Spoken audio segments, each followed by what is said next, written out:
HME providers are looking for more opportunities. Steve Cela, CEO of Strategic Office Support, says the bigger question is, do you have the capacity to take advantage of them? In this special episode of HME News in 10, sponsored by SOS, Cela shares why capacity, not demand, is often the true limiter of growth. Hear his insights on how to build capacity, how to know when you max your capacity, how capacity can change the trajectory of your business, why capacity is worth the investment. The companies that win aren't the ones that find the most opportunity, he says. They're the ones prepared when opportunity arises. Here's a word from our sponsor. Strategic Office Support delivers outsourcing solutions for HME, DME providers.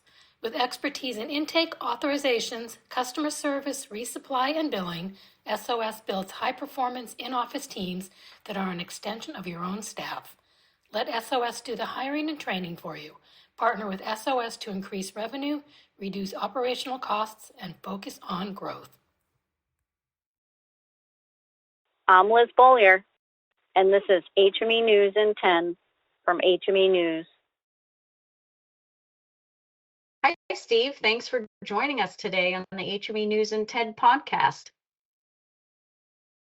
Good to be with you once again.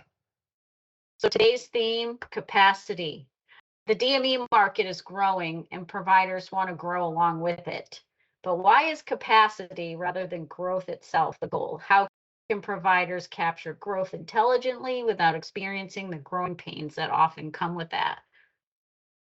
Yeah, that's a great question. And two-part question. Let me attack the first part first. So why is capacity rather than growth the goal? And the answer to that is because growth actually requires capacity. So there is no shortage of growth and demand for DME providers. We all kind of know that. DME providers all have opportunities to growth. Like the industry is growing at 6% compounded annual growth, and we know the number of providers is decreasing over time. So double-digit growth as a DME provider is absolutely available, and we see it in the market all the time. So the question is, do you have the capacity to capture that growth? That's why I say the goal is capacity, because growth will come as a byproduct. But one thing is for sure, you won't have the growth unless you have the capacity. Growth can only happen through capacity, right? As far as the second part of that question, how can providers avoid growing pains? If you don't want to feel the growing pains, you need to build capacity prior to growth. Because if you don't build capacity, backlogs grow, mistakes are made, right? Orders get pushed through too quickly and not checked properly. Documents are pushed into places they shouldn't be, and you'll never find them again later, right? Wrong orders are delivered, prior authorizations are missed, and then you see denials pile up. These are the pains we want to avoid, right? Your business doesn't grow to the level of demand, it grows to the level of your capacity. And so the goal is to create capacity. Now we all we love to talk about sales. We all sit in board meetings and talk about growth goals and sales numbers and things like that, right? But where the rubber actually meets the road is how are you going to grow, right? And let me tell you, I've yet to work with a single DME provider that needs more sales. They have more business than they can handle. When a DME provider has capacity, the referrals fill it, right? They fill right in. And unfortunately, the reverse is true. When you're faltering or you can't process orders in a timely fashion, referral sources send somewhere else. It's almost automatic, right? It's a very short feedback loop. And I've seen that for just decades, right? And I always mention that to folks, and they all agree with me. It's true. The referral sources are almost immediate. So if you want to capture growth and avoid pain, understanding your capacity as it relates to the ability to process and deliver orders is the name of the game. So, Steve, what's an example of how building capacity completely changes a provider's trajectory? Yeah, I mean, I can answer that with like one of our great clients. We service a large national provider who was having issues at one of the regional branches. They had a lot of the symptoms we just talked about, right? Lack of capacity, backlog orders, the phones were insane, dissatisfaction all around, right? And working with them and dissecting the problem, we built them a dedicated team proactively working recurring orders, making sure the CMMs were up to date and logged, making sure valid PARs were on file, and every monthly shipment would go out on time, correct, and payable, right? In essence, we built them capacity. That branch is now operating at zero backlog, but the real interesting thing is the byproduct of processing these orders well and timely. Their call abandonment rate went from 36% to 2%, which is world class. And we didn't put any team members on the phones. We were just processing orders timely and well. And this kind of highlights the importance of really dissecting the problem and strategically thinking about building capacity, right? You don't want to build capacity just to build capacity. Most providers would see that abandonment rate and put staff on phones. That wouldn't be the highest leverage solution. So you need to ask yourself the question, what's the one thing I can do that will make everything else easier or unnecessary? That's the way to attack building capacity. You've mentioned how building capacity needs to be a proactive measure, and many owners hesitate to invest in additional operational resources because they see it as another expense. How should leaders think about ROI specifically when it comes to capacity? Yeah, I love this question also. Before any business started, there was an investment made, right? Before any sales were made, the entrepreneur had to aggregate some form of capital or credit to get the business off the ground. The same is true when one wants to grow, right? An investment in additional capacity must be made. As a business owner, it's a wonder why business owners and management do not look at building capacity as an investment. There's a lag from the moment you put the investment, right, until the return is realized. However, you cannot realize the return without the investment. Too many people say, I want to grow, but they don't take the action steps required to grow, right?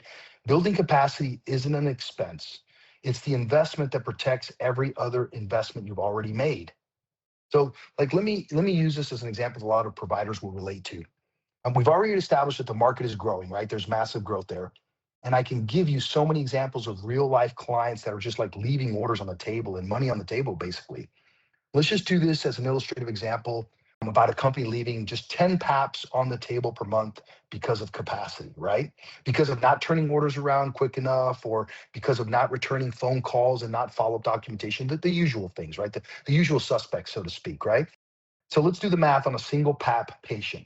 Take a simple EO601 CPAP, and between the device, the heated humidifier, the initial supplies, you're looking at roughly $800 to $1,000 of reimbursement. Some providers probably get quite a bit more than that, but let's just be conservative. Then you've got resupply, masks, cushions, tubings, filters, which runs about maybe $400 or so per year for a compliant patient. And if you care for that patient for about 3 years, conservatively, you're roughly at $2,100 in lifetime revenue per patient, right? And let's not forget that a lot of us keep our patients for way more than 3 years, right? 5 years or so or more. Now flip it around. Every abandoned call, every delayed authorization, every patient who slips through the cracks is a patient you never set up or onboard. That's $2,100 in lifetime revenue walking out the door. At 10 PAPs lost per month, you're forfeiting $21,000 in lifetime revenue value per month. Over a full year, that's 120 patients and roughly 250,000 in lifetime revenue you'll never collect. That's the point I'm trying to drive home about building capacity and investing in capacity. There is a positive ROI in that investment.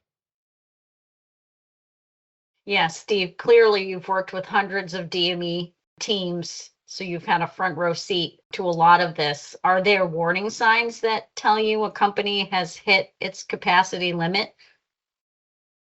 Yeah, absolutely. And it's been a pleasure to work with so many companies and see so many, ways of skinning the cat, so to speak. But I always say there's nothing in DME that can sit around for days, right? That was like one of my first great things that I said. Hey, does anyone know of like a DME order that can sit around?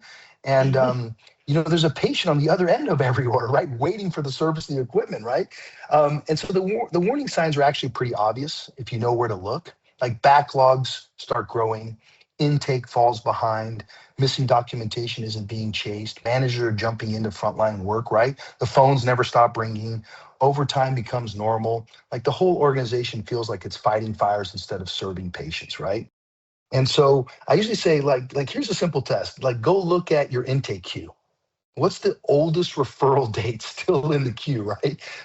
If it was 15 days ago, you got a capacity run. And then also if you're in Brightree, you'll get this. You can run a WIP report for verification of benefits or prior authorization and see what the oldest dates are in those, right? How long have they sat there? One check I love is to look at the number of tasks that one department or one person has, right? And see like how long would it take that department to process those tasks. And if it's 4, 5, 6 days, you have a capacity problem, right? You have a backlog there. If you're talking RCM, right? Look at the percentage of AR over 90 days. And here's a clue. If that percentage of AR over 90 days is 15% of total, you have a capacity problem, right? That AR is just going to stack up and get older and older until it's in the millions, and then you come calling folks like us, right? Or some of the other providers. But so every day that work sits there is another day added to patient delivery. And those delays cost you more than you think, right? Referral sources lose confidence, hospital partners notice, orders disappear, reputation erodes, right? The mistake I see is companies wait until they're drowning before they act. Simply ask yourself, like, where's the work piling up, right? Where's the work piling up? If referrals increase 25% tomorrow, what would break, right? Busy isn't the same as growing. A company that's operating at capacity isn't just working hard, it's literally slowly falling behind, right? The organizations that win are the ones that build capacity before they need it. Final question, Steve. For a provider who wants to prepare for growth, what questions should they be asking themselves? And if you could leave them with one message about growth, what would it be? Yeah, great question. Again, I would say build tomorrow's organization today. Like hero CEOs solve today's problems, right? They're heroes. Architects, CEOs prevent tomorrow's problems. So great operations make growth feel boring, frankly, right? They're ahead of the curve. They're ahead of the capacity of the need. Calm is often evidence of great systems. So most companies think growth is the reward, but growth is actually the test. Growth asks one question: were you prepared for me? The companies that win aren't the ones that find the most opportunity. They're the ones prepared when opportunity arrives, right? Great parting words, Steve. Always a pleasure. Thanks for joining us again on HME News in 10. Likewise, it was my pleasure. And that's HME News in 10.